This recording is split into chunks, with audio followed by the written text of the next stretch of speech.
dans cette offensive qui est relancée. Les larmes donc de Volodymyr Zelensky. C'est l'une des images fortes de cette journée qui s'est poursuivie à Bruxelles et qui a été aussi assez riche d'enseignements. Voici les indispensables avec Quentin Bérichel. Bonsoir Quentin. Bonsoir David, bonsoir à tous. Que s'est-il passé ? Eh bien, Volodymyr Zelensky ce matin vient d'entrer dans l'hémicycle du Parlement européen. Pendant de longues minutes, vous allez le voir, il est acclamé par l'ensemble des eurodéputés presque au complet. Large sourire, Volodymyr Zelensky semble presque étonné d'un tel accueil réservé. Il se rend alors au pupitre pour prononcer son discours. C'est à ce moment-là qu'il est submergé par l'émotion.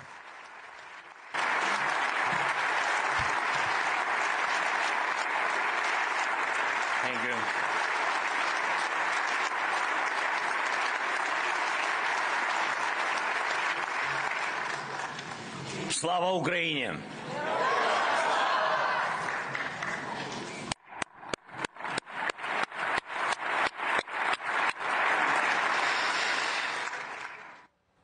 Dans la foulée, Volodymyr Zelensky prononce un discours en forme de manifeste pour que l'Ukraine rentre dans l'Union européenne. Захищаємось від найбільш антиєвропейської сили сучасного світу. Ми захищаємось, ми, українці, на полі бою разом з вами.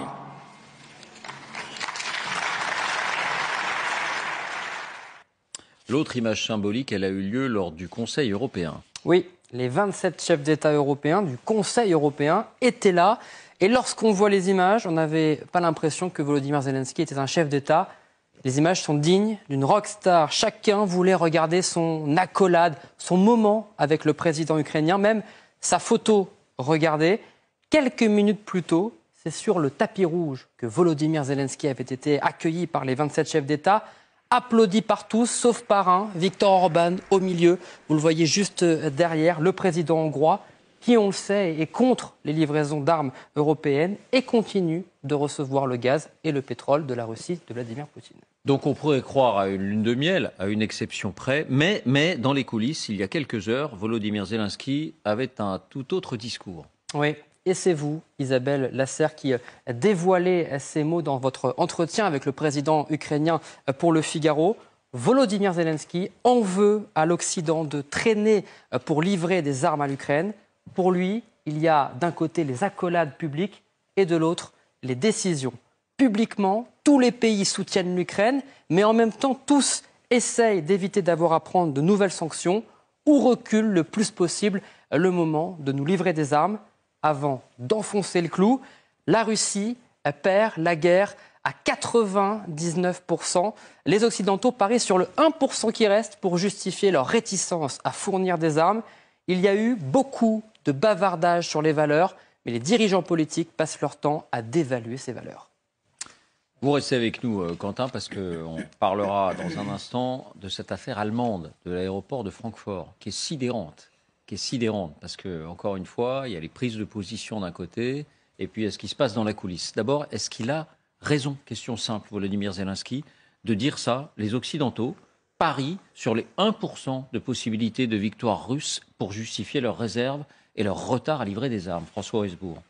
Pour la faire courte, il y a eu des moments, au moins jusqu'au mois de décembre dernier, où on parlait peut-être davantage des garanties de sécurité pour la Russie que des garanties de défense pour l'Ukraine. Ça a été le cas notamment de notre président.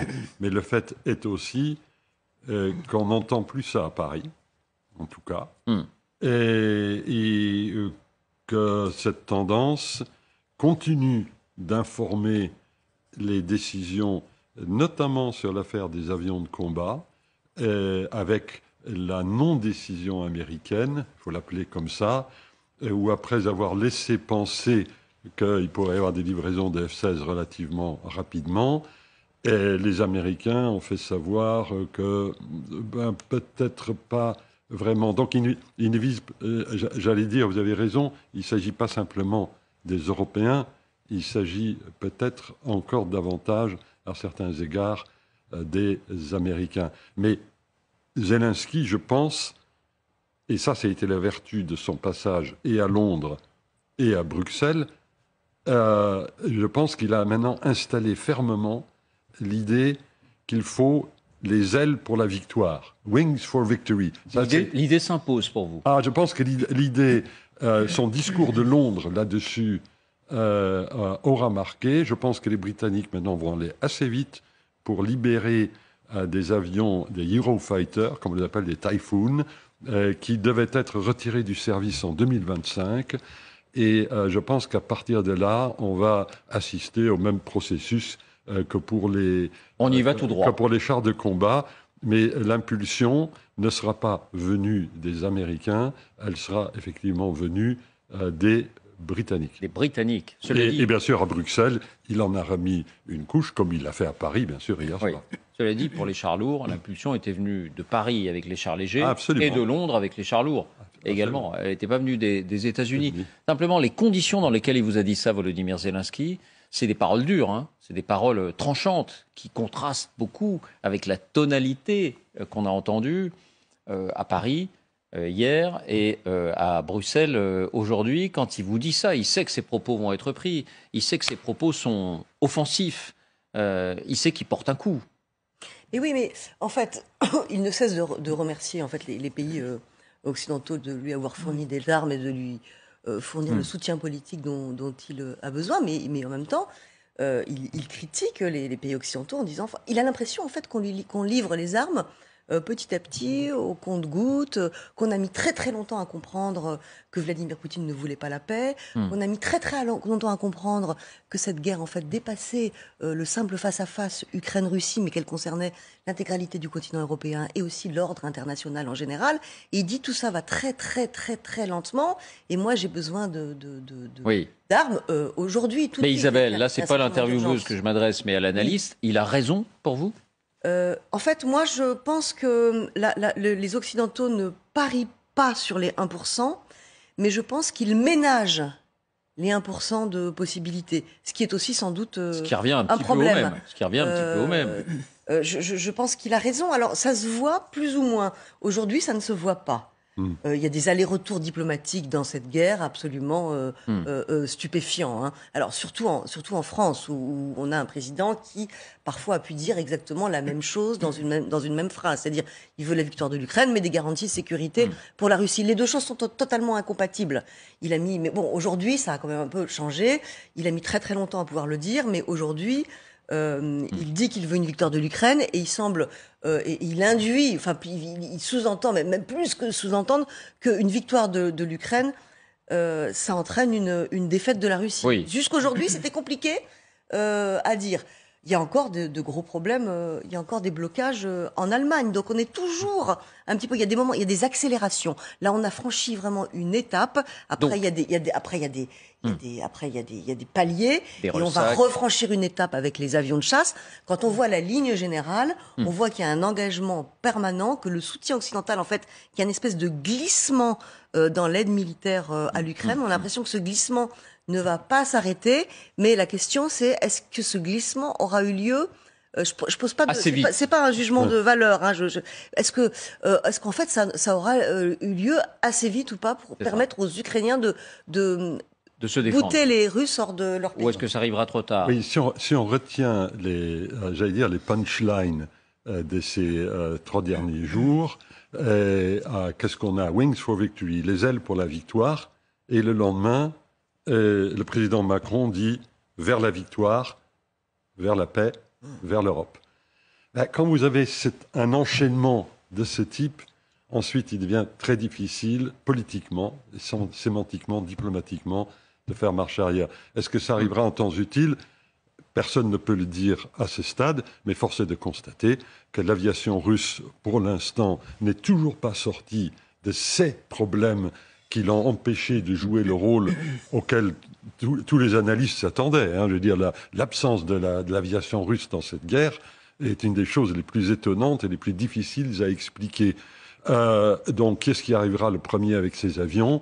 Est-ce que ce seront les Russes ou est-ce que ce seront les avions des Ukrainiens livrés par les Européens et les Américains? On verra. Anne, est-ce que vous partagez ce sentiment? Il a eu raison pendant très longtemps, Volodymyr Zelensky, de dire les Européens ils vont à pas de velours parce qu'ils craignent d'abord l'ogre russe et qu'ils pensaient même peut-être en leur fort intérieur que cette guerre était ingagnable pour l'Ukraine, mais que les choses ont changé.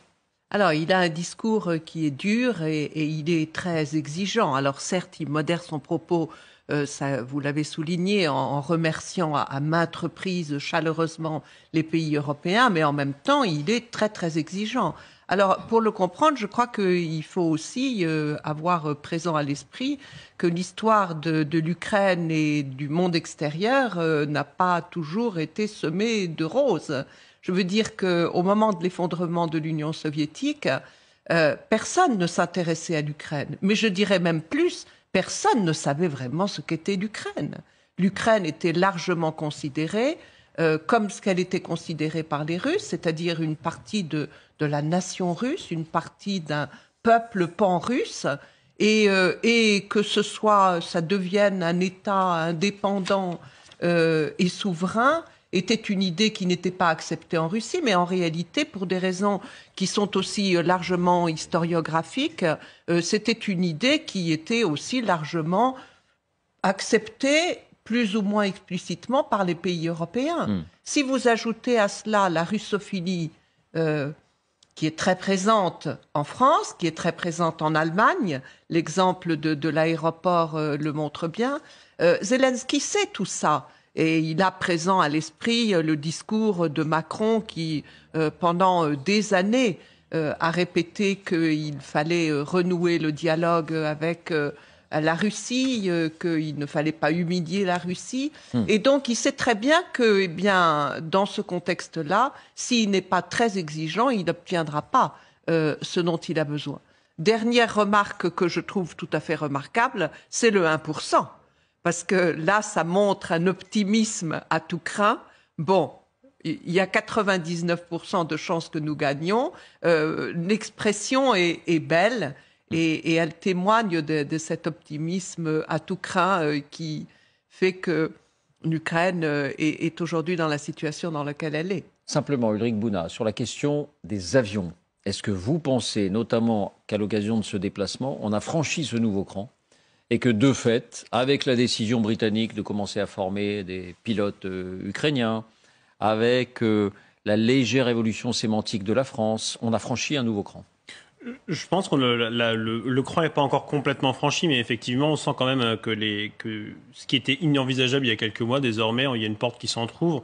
On a vu effectivement Rishi Sunak proposer de former les pilotes ukrainiens. On a vu, pas plus tard que cet après-midi, une proposition de parlementaires néerlandais qui proposent eux aussi de former des pilotes ukrainiens sur les F-16. Donc on voit que les lignes bougent petit à petit. Après, quand bien même, enfin, tout dépendra très clairement d'un feu vert des États-Unis. Pour l'instant, les États-Unis sont dans une position attentiste. Sans feu vert des États-Unis, vous pensez que les Européens n'iront pas ? Ah, c'est très clair, j'en suis persuadé. Parce que, pourquoi ? Notamment parce que déjà la plupart des avions qu'on fournirait, ce sera certainement des F-16, puisque c'est le plus gros contingent d'avions de chasse en Europe. Et donc effectivement, il faudra un feu vert des Américains, d'autant plus que on peut aussi envisager en première, pour fournir des avions sur le court terme, ce serait probablement plus aussi des MiG-29 que possèdent les Polonais et les Slovaques. Les Polonais et les Slovaques ont toujours dit qu'ils ne bougeraient pas et qu'ils n'enverraient pas leurs avions tant qu'ils n'auraient pas reçu en contrepartie des avions de chasse de la part des États-Unis. Donc il y a effectivement tout ce jeu et je pense que le rôle des États-Unis est prépondérant parce que plus les armements que l'on fournit, enfin que les Occidentaux fournissent, sont sophistiqués et peuvent potentiellement provoquer des réactions, on va dire, le rôle des États-Unis est très important. Mais en tous les cas, pour revenir à votre question, oui, on sent qu'on franchit petit à petit des étapes et que ce qui était inenvisageable il y a quelques mois, mais c'est pareil pour les chars, ce qui était inenvisageable il y a quelques mois devient désormais potentiellement possible à moyen terme. Et d'un mot sur la France, parce que la France indique elle-même, l'état-major de l'armée de l'air indique qu'il y a 13 Mirage 2000C qui ont été retirés du service il y a quelques mois, qui ont encore du potentiel. Et pour le coup, la formation des pilotes ukrainiens ne prendrait pas des années, mais plutôt des mois. Donc c'est vraisemblable ? Alors, techniquement, elle est tout à fait envisageable. Je dis bien techniquement, les obstacles politiques sont une autre affaire. Mais il faut regarder quels sont les avions... Les voilà, c'est Mirage 2000C. Voilà, qui sont en train d'être retirés du service en Europe. Qu'est-ce qui est en train d'être retiré du service ? Les fameux Mirage 2000. les Eurofighters britanniques et allemands de la première génération, et qui seront retirés dans l'année ou les 2 années qui viennent et dont on peut éventuellement accélérer la livraison. Et puis les F-16 de quelques pays européens. Il y a plus de Eurofighter que de F-16 en l'occurrence. Il y a plus de pays qui ont des F-16. Oui, Et donc la France pourrait être du lot. Le président Macron avait dit il y a à peu près une semaine que l'hypothèse n'était pas, il a laissé entendre qu'elle n'était pas totalement exclue. C'est sa grande phrase. Rien n'est exclu. Rien n'est exclu, ce qui est beaucoup plus prudent que les déclarations qu'il faisait l'année dernière, où grosso modo il se ficelait à l'avance. Là, maintenant, il se donne au moins les moyens de pouvoir expliquer après coup qu'il avait toujours, c'est ce qu'il avait toujours envisagé. Donc, techniquement, c'est faisable. Des mois pour former les pilotes, oui, mais le problème, c'est la maintenance, c'est l'entretien, c'est la formation des mécanos et ainsi de suite. C'est une affaire lourde. Allez, mettons une année. D'accord.